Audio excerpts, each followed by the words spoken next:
வேலை செய்யும் அலுவலகம், அதாவது இடம் நன்றாக இருப்பதை எது காட்டும்?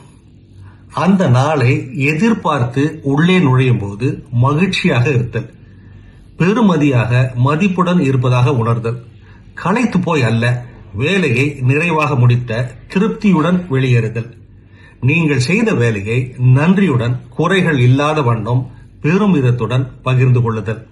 அலுவலகம் என்பது வேலையும் இலக்குகளும் கொண்டது மட்டுமல்ல, நம் அன்றாட வாழ்க்கையை பண்பாட்டை வடிவமைப்பதும் ஆகும்.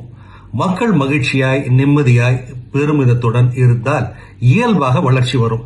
தனிப்பட்ட விதத்திலும் நிறுவனமாகவும் எண்ணிக்கையை கொண்டு அல்ல, புன்னகையாலும் கதைகளாலும் பகிரப்படும் பெருமையாலும் வெற்றியை அளவிடும் அலுவலகங்களை கட்டமைக்க முயற்சி செய்வோம்.